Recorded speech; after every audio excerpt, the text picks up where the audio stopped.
Alrighty here. So in the United States of America, we go on a 24-hour clock like anywhere else. And every 12 hours, we go from AM to PM, PM to AM, vice versa. You get the point. But in the UK and also all over in Europe and on parts of the world, they go on military time, as we call it in the United States of America. So 2340, 11:40 p.m. that is, last night, Sky F1 Spanish team put out that Max Verstappen and Mercedes are in concrete talks over a 2026 seat. And let's talk about it, because this is going to be a very big talking point as we head into the British Grand Prix race weekend, which is supposed to be a race from, I don't know, a couple of months ago that it was going to be confirming that George Russell will be returning to the team next year. But those talks have died down as of lately. They really have. And George Russell won the Canadian Grand Prix. I thought once he won that Grand Prix that he was going to be automatically re-signed. But, it doesn't seem to be the case. It seems like Mercedes is willing to give Kimi Antonelli the chance to better himself against George Russell. Yes, they know that Kimi Antonelli is a rookie while George Russell is a veteran in the sport, and they're obviously not going to be on the same level right away. But if Kimi Antonelli can show the signs of improvement,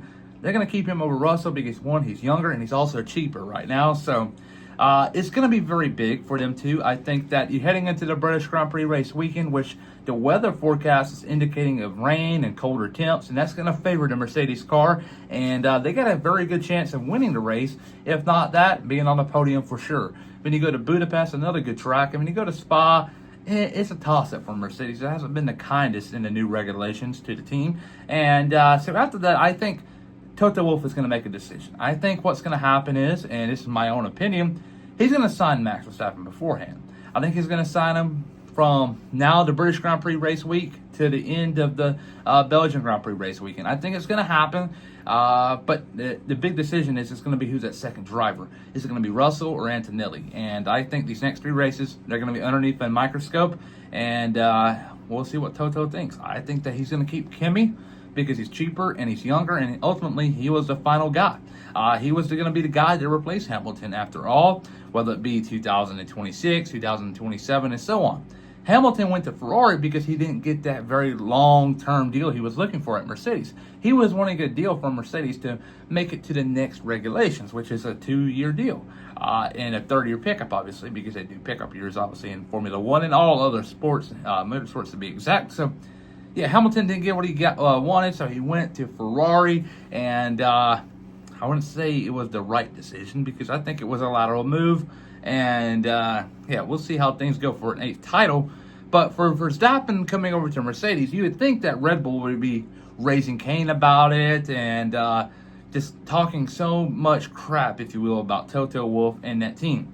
They're not. They're not concerned at all. They know that right now they're not having a championship-winning car with Max driving it, and they know it's going to take a while for them to get back to being competitive. And you also got pretty good drivers coming up. Like Arvid Lindblad, I think has a very good chance of, if he falls into Red Bull's laps next year, I don't think he's going to go to VCARP. I think if he falls into the Red Bull lap next year, I think he's going to be very competitive. I think he could very well win a race his rookie campaign. That kid right there is very spectacular. That's why I don't see Red Bull getting very frustrated about Verstappen going elsewhere. I think they have kind of moved on. Bridges have been burnt by Jos Verstappen, Max's father. But yeah, Red Bull right now kind of seems like, okay, you can have them, take care of them, do whatever. Because they got Arvid Lindblad, and yes, you got Isaac Hadjar, but Isaac Hadjar's stock has kind of gone down as of lately because he has shown his flaws over the last 2 race weekends. So we'll see how things go there with Isaac Hadjar. We just all know Tsunoda's not going to be the guy next year by himself. He's horrible.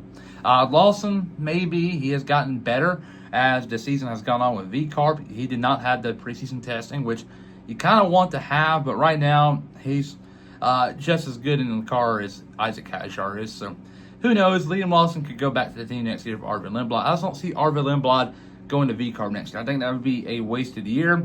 If you have him in the main team, he can develop that car until the new regulations in 2030, 2031, something like that. I don't know. Don't quote me. But you get the point, though. Red Bull is not raising Cain about this because they got a young, spectacular driver. Yeah, I think it's going to be a very big deal once this officially happens, which it's going to. I believe in Sky Sports' word. But Max Verstappen going to Mercedes, saw it coming. What do you think about this move? Comment down below. I think it's going to work. I think Verstappen will get a couple of championships, and it's going to be very cool to see this. I think it's going to be much cooler to see Verstappen in a Mercedes and Hamilton in a Ferrari. And I'm a Hamilton fan. I'm just being real here. It's going to be a very big impact for the sport. And I just cannot wait for it. But what do you think is going to happen here? Who's going to be his teammate? Antonelli or Russell? Comment down below.